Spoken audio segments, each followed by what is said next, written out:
The Star Wars Underworld is a realm of smugglers, bounty hunters, and black market dealers, and survival can depend on the ship that you fly. From heavily modified freighters to elusive interceptors, these vessels are often more than their transport, their lifelines, weapons, and often the pilot's home. And the Star Wars Underworld runs on starships built for stealth, speed, and firepower. So in this video, we're going to be diving deep into the best ships that dominate the criminal corners of the galaxy. And let's get started with Luan Rails' Fondor Hullcraft, which is certainly one of the better ships we have seen from the criminal underworld.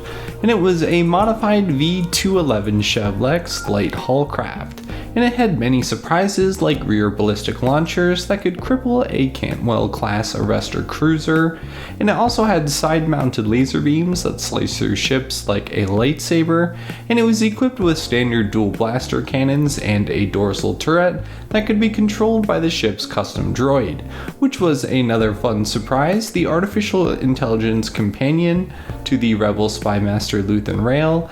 It could function as its co-pilot, navigator, and assist with all of the ship's functions. The hullcraft was also armed with numerous countermeasures that could jam radar and heat signatures, and just in case the ship was ever taken over by the Empire, the entire ship's navigational computer was triple encrypted with a unique cipher system based on an extinct language.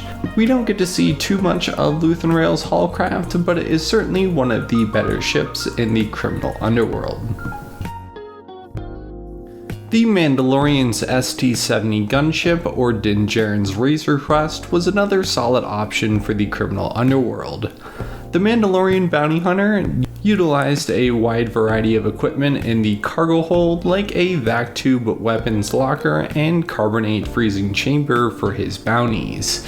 And of course, it was also equipped with 2 laser cannons in the front, and Din Djarin did replace them to be more powerful than the original, and it did have a hyperdrive engine. Certainly a little bit bigger than the Fondor Hullcraft, as you could fit a couple of crew members in the cargo hold, and the Mandalorian just about lived in the Razor Crest most of the time. And since it was a pre-Imperial ship, it was off the Imperial and New Republic's radar with a unregistered chain code, which favored the Mandalorian bounty hunter. Not surprisingly, the Marauder would be a great ship for the criminal underworld, as it was the personal craft of the Bad Batch and was a modified Kom'rk-class attack shuttle. And this ship was issued to the Bad Batch for covert and undercover missions throughout the Clone Wars. It had enhanced cloaking devices and weapons, and it had the added bonus of being upgraded by tech with enhanced star maps and hyperspace routes, and Republic military protocol and algorithms technology. In other words, the Marauder was top-of-the-line Republic spaceworks. The ship also had powerful sublight engines, making it very fast and maneuverable. Moving on to some of the more classic iconic ships in the Star Wars universe that would be perfect for the criminal underworld, the Ghost, or the VCX-100 light freighter. And the Ghost was piloted by Harrison Dula, and it was modified with a number of systems designed to elude the Empire. The Ghost had engines that were baffled and energy dampers and static jammers that made it hard to detect. These features and over 87 illegal upgrades to the Ghost stealth systems allowed the freighter to mimic solar fluctuations or cosmic radiation on many sensors, and activating its hyperdrive without charting a path with the ship's onboard navigational computer, frequently escaping the Empire and earning the name Ghost. And besides escaping the Empire, the Ghost was also the mobile home to Phoenix Squadron, and also featured a onboard transport or small starfighter attached to the ship. And in terms of armament, the Ghost had a 360-degree dorsal laser cannon turret, and 2 forward and 2 rear laser blaster cannons.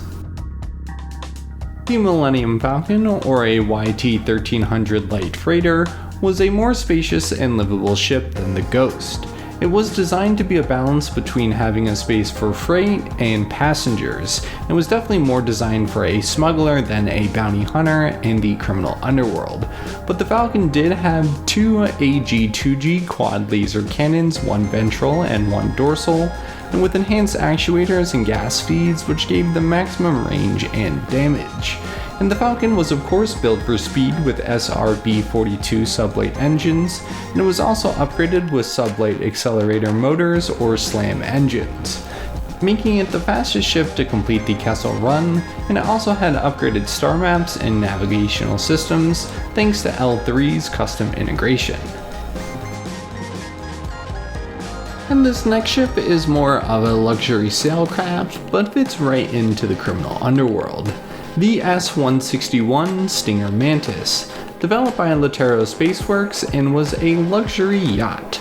And the ship had three separate sections of its outside exterior. The front and back were segmented by the rotating section that housed the main outrigger engine and a large vertical fin.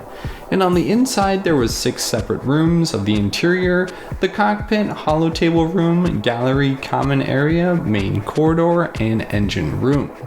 While the Stinger Mantis was lightly armed as there were only 2 forward-mounted laser cannons, but the Mantis was more of a luxury craft than a starfighter or even a freighter. It had enough room and space for a small crew and plenty of amenities to make your stay and travel on the Mantis as relaxing and pleasurable as possible. And of course, it was one of the secondary homes to the Jedi Cal Kestis and the Stinger Mantis crew. This next ship was almost specifically designed for the criminal underworld. It is the Trailblazer, or an EML 850 light freighter. And it was one of the last of its kind from the Republic era and was a prototype from the Clone Wars. It was designed and produced by the Barsha family of Corellian Industries, and it was designed to be equally well armored and cargo capable, making it ideal for smugglers and other criminals. And the EML 850s were a light and fast single pilot freighter. They had an exterior plating of Durasteel, which made the craft very durable but also very expensive, and they were equipped with a hyperdrive, deflector shield, laser cannons, and cargo bay that all could be upgraded one way or another.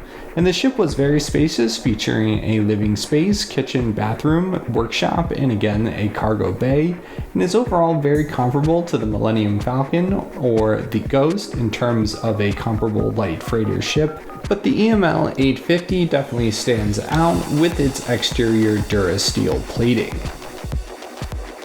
Slave 1 might be the most dangerous ship on this list, as the Firespray 31 gunship had numerous blaster cannons and armed explosives like seismic charges and missiles. The ship also had upgraded engines and shields alongside with military-grade communication sensors and jammers. Its interior had a gyro system, not making it the most comfortable, but this ship definitely lives up to its notorious name and was overall more of an attack assault patrol ship more than a ship that you would want to live out of. The Uwing is a great addition to the Rebellion, allowing them to transport and protect the Rebel Alliance's ground forces while returning to space and with the ability to jump to hyperspace. The Uwing wasn't necessarily designed for dogfights, and its loading doors were often transformed into gun ports, mounting blaster cannons, as it was more of a reconnaissance vehicle with tactical upgrades like radar and counter-radar jamming, and it made it very easy for hit-and-run missions or quick strike forces and deployment, and I would love to see one of these in the hands of a criminal syndicate.